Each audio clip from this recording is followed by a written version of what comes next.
You ever wonder why some men get immortalized in a woman's mind, while others just become running jokes in a group chat? It's not the money. It's not the haircut. It's not the perfectly planned date.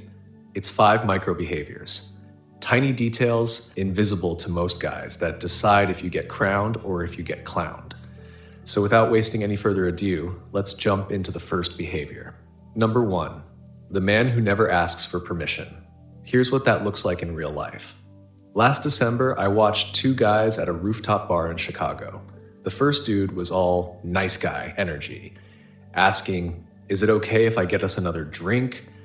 He kept double checking if she was comfortable, waiting for little green lights before every move. She smiled, but her attention already checked out. Then his friend walks up. No hesitation, no permission seeking. He just looks at her and says, "Let's hit the fire pit, better view." He didn't wait for approval. He moved. She followed. The entire vibe changed. She wanted his world because he owned it. Here's the truth. If you narrate your every move, you become background noise. If you lead, you become the event. Now let me take you to the second micro behavior. This one is where most men accidentally kill all their mystique. It's about being comfortable with silence. Let me give you a true story. A client of mine, let's call him Jake, went on a date with a woman way out of his league, at least on paper. Halfway through, there was a pause. Jake panicked and started rambling about some Netflix show, oversharing details, talking himself into a corner. She nodded politely, but lost all interest. The next time, Jake tried something different. When that silence dropped, he just looked at her, smiled, and let it hang. Suddenly, she leaned in. She started sharing more, trying to fill the space. The energy flipped. He became the mystery she wanted to solve. And listen, if you want to keep getting hit with truth bombs like these, no sugar, no surface level advice, smash subscribe right now. You're not getting this anywhere else, and I only want real ones sticking around for what comes next. Because the third micro behavior, it's about to get brutal. Let's talk about the phone. Picture this. You're at a cafe, 2 couples side by side. One guy keeps checking his phone, laughing at texts, scrolling Instagram, barely listening. His date is physically there, but mentally, she's gone, already counting down the seconds until she can leave. At the next table, another guy has his phone face down, out of sight.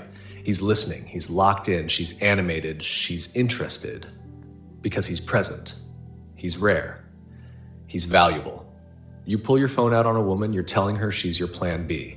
But if you act like nothing else matters in that moment, you become her plan A. All right, let's take this to number 4, and don't blink or you'll miss the real lesson. Reacting to bait. This happens everywhere. She shows up late, brags about some wild night with her friends, maybe even mentions another guy just to see if you'll flinch. The average dude gets defensive, explains himself, tries to win her approval or prove he's not like the rest. But the man who stands out, he just smiles, shrugs, changes the subject, never loses his cool. That's power. When you don't give her the emotional reaction she's fishing for, she'll chase the indifference she can't break. Finally, number 5, the ultimate separator between the man who gets replayed and the man who gets erased. Lingering too long. You know the guy, he has a great night, then sends 3 follow-up texts. Did you get home safe? Had a great time, let's hang again soon. Every extra message is another nail in the coffin. But the man who leaves when the vibe's still high, who ends the night first, lets her wonder what could have happened next. He's unforgettable. He becomes her favorite what if, because most men are terrified to leave a woman wanting more, but that's the only way she'll ever want anything at all. If you saw yourself in any of these stories, you're not alone. The difference is, now you know. What you do next decides if you're a ghost in her head or a joke in her group chat.